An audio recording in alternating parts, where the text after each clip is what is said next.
Thank you so much for joining us. Thanks for having me. Welcome to the Voice of America.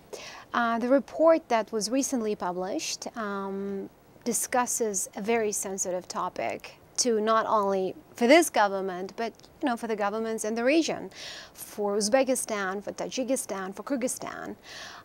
We don't hear much about what kind of military assistance are these governments getting from the United States, other than the amount and brief description of what could this be, before it was proposed and after it's approved or not. But first question that comes to mind is why? Why does America provide military assistance? Well, this is a big question and a good question. There are a variety of reasons, and it's kind of up to your interpretation to determine which you think is the kind of salient reason. Ostensibly, the aid is to help those governments protect their security, especially against Afghanistan, against instability coming from Afghanistan, whether that's drug trafficking or radical Islamists or what have you. One of the things that I discuss in my report is that if you look at the pattern of aid as it's been distributed over the past 20 years, what you see is that it really spikes in the times when the U.S. is heavily focused on Afghanistan, especially right after the September 11th attacks in 2001, and then once in around 2007, 2008, when the U.S. again shifted its attention from Iraq onto Afghanistan again.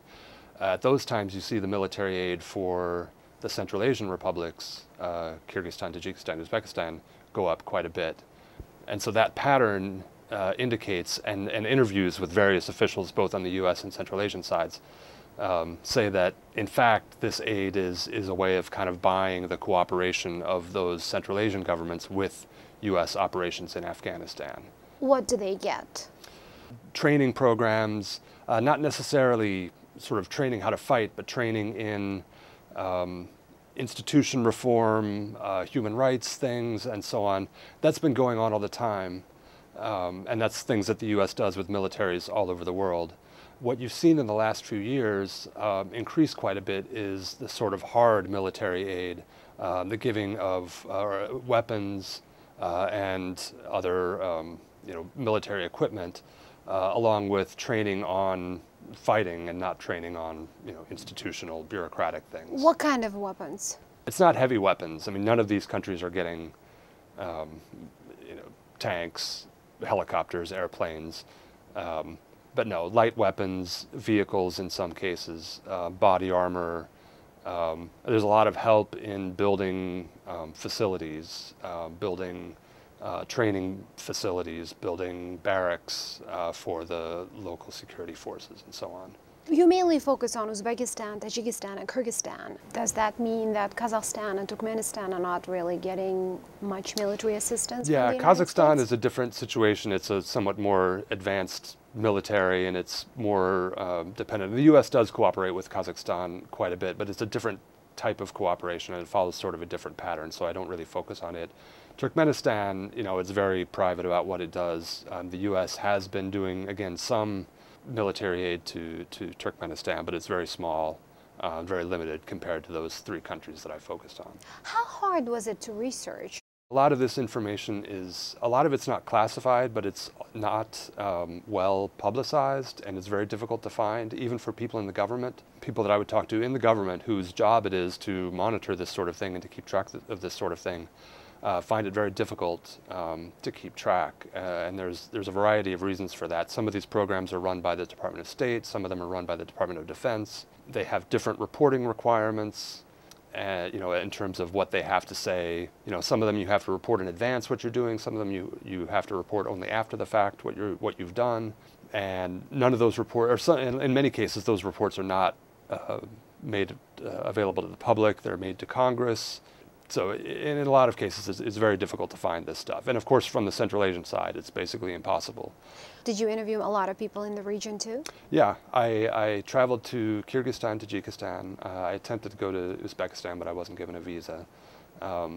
in those countries too, it's a very sensitive topic, and it was very difficult to. And they're not necessarily willing to share. No, they're not necessarily willing to share. I did get some people, to talk to me on background in both countries, from both countries' governments and militaries.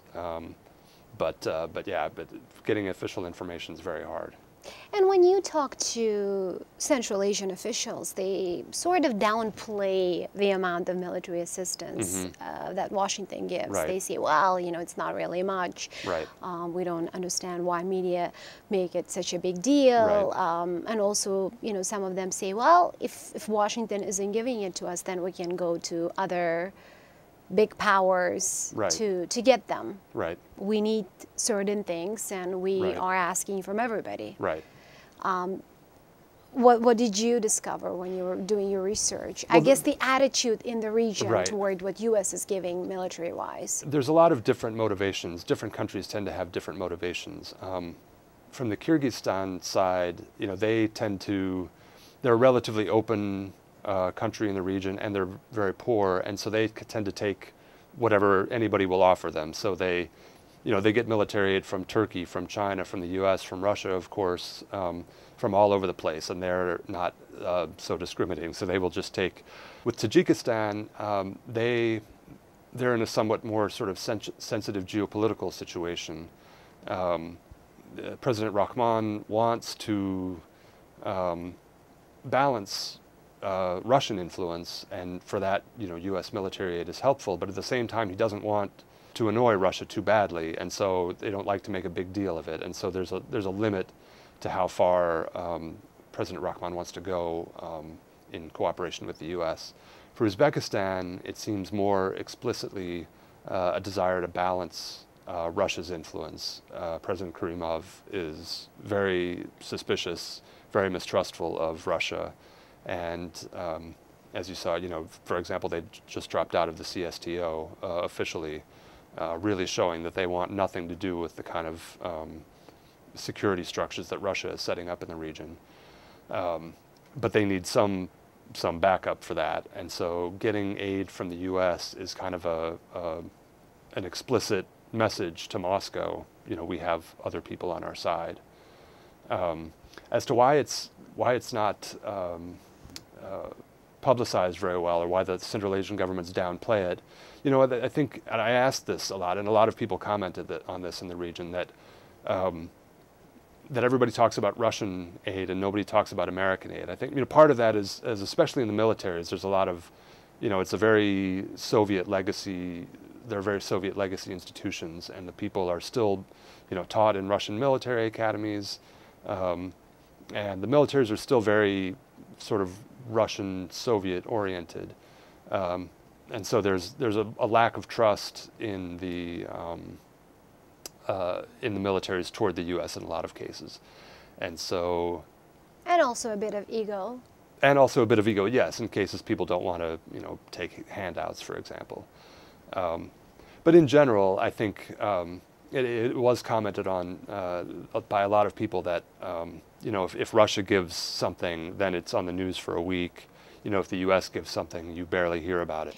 What kinds of interests does America have in Central Asia security-wise at this point? I mean, we know Afghanistan seems to be right. I mean, I think that's really the beginning and the end of the story is Afghanistan. The U.S. needs those countries' cooperation in shipping its goods into Afghanistan via the Northern Distribution Network. And so the U.S. basically needs to ensure those governments, cooperation in that. A lot of the land traffic goes through Uzbekistan. Kyrgyzstan hosts the Manas Air Base, and so yeah, for that reason, that's the primary U.S. interest. U.S. officially, they say that they need to help the security services of these countries to protect the Northern Distribution Network and so on, because that's a threat. There hasn't really been any indication that there is actually a threat to the Northern Distribution Network, but the U.S. will say that that's one of the justifications. Does the U.S. have a certain mechanism in place to monitor how this assistance is being used? Yeah, all of what they monitor all of this aid from the embassies in the region, and they do keep pretty close track of what happens to the equipment, to the units that they train. But one of the things that I found in the report, and I discuss it at great length, is that there have been some cases where the aid was not was misused. And what you find is that the U.S. government, the U.S. embassy, doesn't really react very strongly in those cases. That Kyrgyzstan, again, probably. in Kyrgyzstan, you see it the most, and it's possible that we can pick on Kyrgyzstan more than the others because it's more open and it's easier to find these things out. With Uzbekistan, for example, we have no idea what might have gone on. The aid to Uzbekistan also, I should say, is smaller than it is to Tajikistan and Kyrgyzstan. Congress has restricted the amount and kind of aid, that the military aid that the U.S. can give to Uzbekistan. Perhaps not entirely fair to pick on Kyrgyzstan because they are somewhat more open, but what you saw is several cases where either equipment that the U.S. gave or especially troops that the U.S. trained were then repurposed by the government for protecting sort of the president and his inner circle rather than the interests of the country as a whole. And the U.S. response to that was almost nothing. And this is consistent with the policy where this is aid to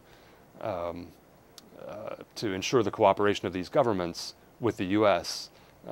It wouldn't serve the U.S. interests to create a big stink about, well, you've abused this aid, if it's going to annoy those countries and maybe make them less willing to cooperate with the Manas Air Base, with the Northern Distribution Network, and so on.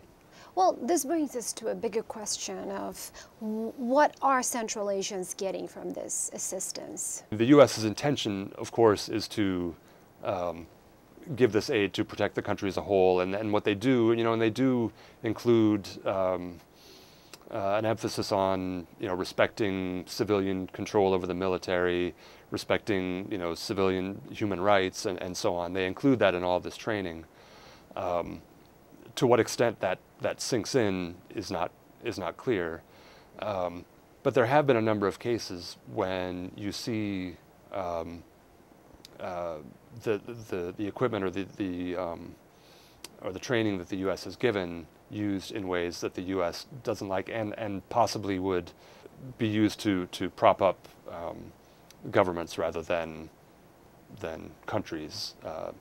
The best example of this was in Kyrgyzstan when there was a unit, the Special Forces unit that the U.S. trained, equipped, built new barracks for, and then shortly before, and this is in 2010, under the former President Bakiev, he disbanded that unit, reformed it with much of the same equipment and people into a new unit controlled by his brother, and the purpose of that unit was more explicitly, the protection of the president and his inner circle. Bakiev was overthrown, and the unit didn't do him any good. But perhaps because it happened so quickly after he made this change, the U.S. never really responded to it. Now they'll say, well, that was the old government. We're working with a new government now.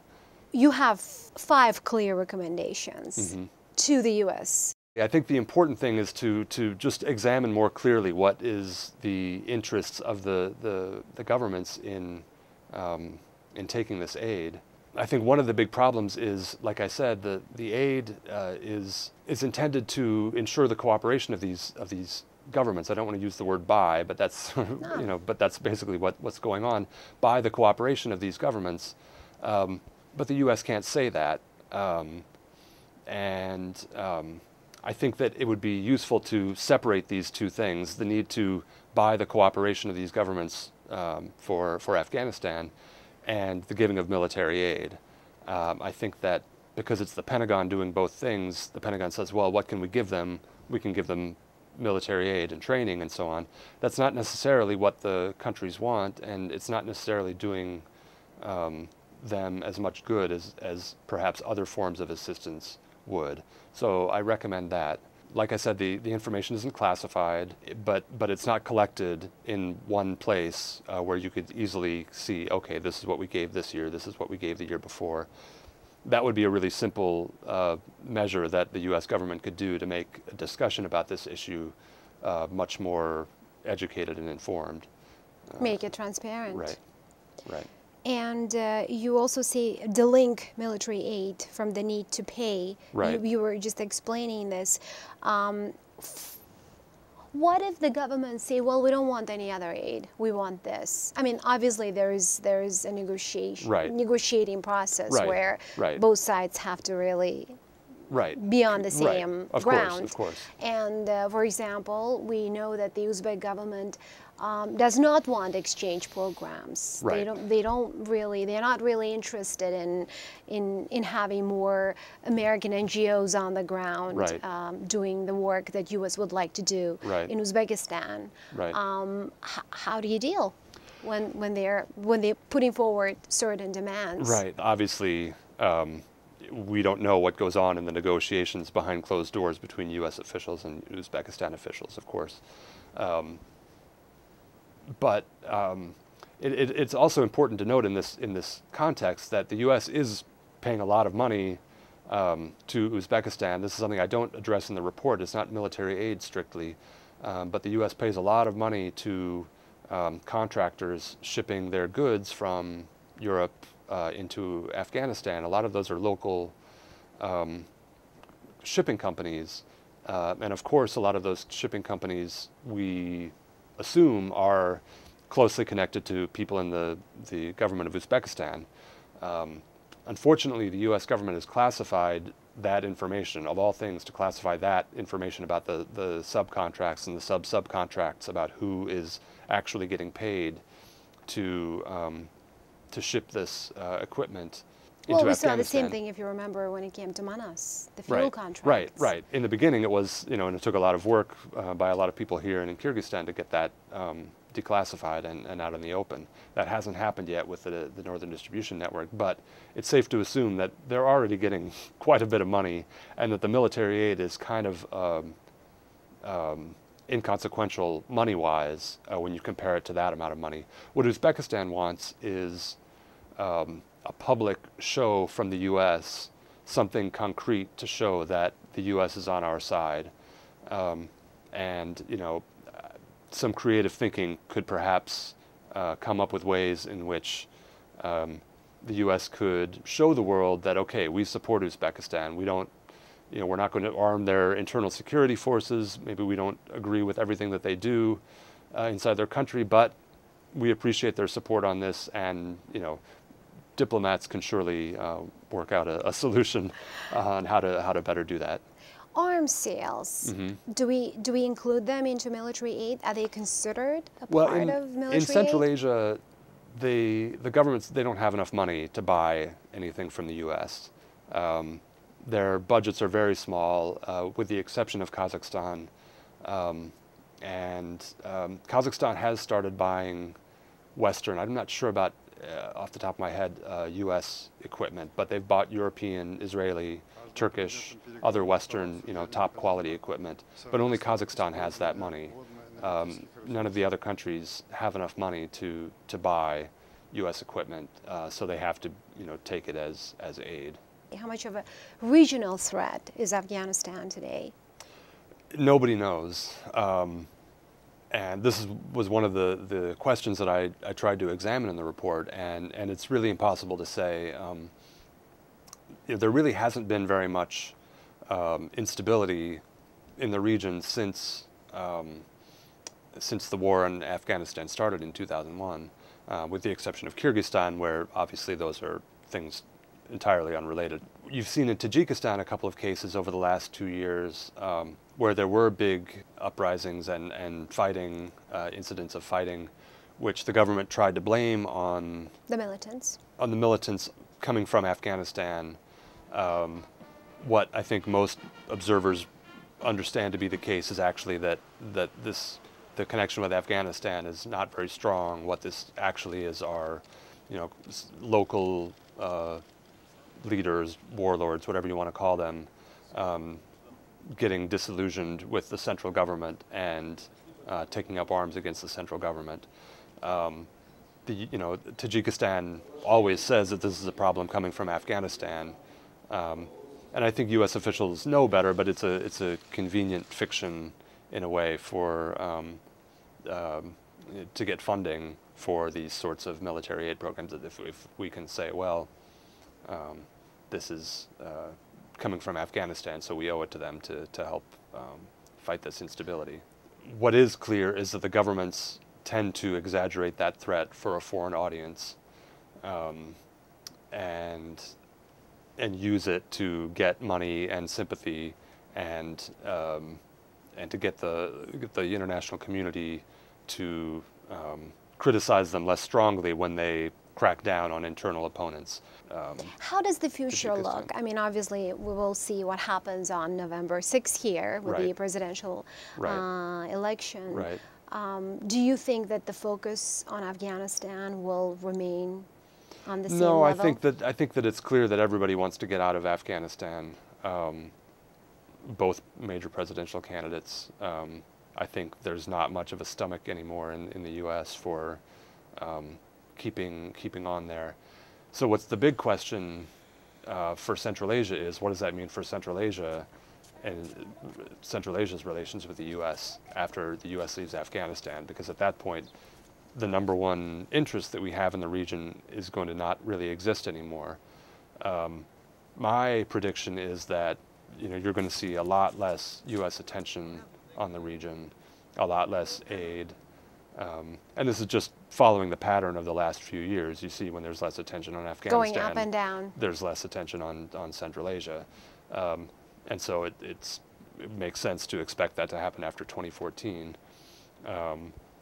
Whether or not that helps or hurts the security situation, we have no idea. We'll have to wait and see. Obviously, the military assistance also will change. Right. Yeah. Well, I think that it's safe to bet that will decrease. And most of the U.S. officials that I talk to, of course, this is impossible to predict. That's 2 years away. It depends on so many different actors. The White House, the Congress, Pentagon, things that can change. CENTCOM. And we don't know what any of those parties, are going to want. But most of the U.S. officials that I talked to predicted that U.S. military aid would drop after 2014 to Central Asia, despite the fact that ostensibly that would be the time when security would be a bigger problem than it is today. But just the fact that we're not going to be involved in Afghanistan means that our interests in the region are quite a bit less. Yeah, well, that means that there are 2 more years to see what happens. Right. And that's what they'll say too, is we have 2 years, U.S. officials involved in military training, we have 2 years to get them ready for this eventuality. But. Well, you talk about Northern Distribution Network, of course, in your report. But for many, especially those in Pentagon, NDN is a very successful project. Right. As far as Central Asia is concerned, right. Because now for the first time, U.S. is working with all 5 countries, and the network seems to be working properly. Right. Some experts point to NDN as an example of what could happen if this was something like this could be done in other fields. Right. In the purely military logistical sense, it's clear that the NDN is a big success, and you saw what happened after. Pakistan shut off its roads and rail links to Afghanistan. The U.S. would have been in a terrible position without the Northern Distribution Network. So, that proved that they were being pretty foresighted in setting that up. The question is, what effect does this have on our relationship as a whole with Central Asia? I would argue that that this overwhelming focus on security has told these governments, well, we understand what's really important to the U.S. It's keeping these supply lines open. And anything else that they talk about, human rights, democratization, economic liberalization, and so on, we don't really have to pay attention to any of that. We understand what's really the important issue, and that's getting their equipment to Afghanistan. As long as we they're getting paid for it. And they're getting paid for it. So as long as we keep that going smoothly, then nothing else really matters. So in this sense, NDN is very unique. I don't know that it's replicable in other fields necessarily. Thank you so much. All right, well, thanks for having me.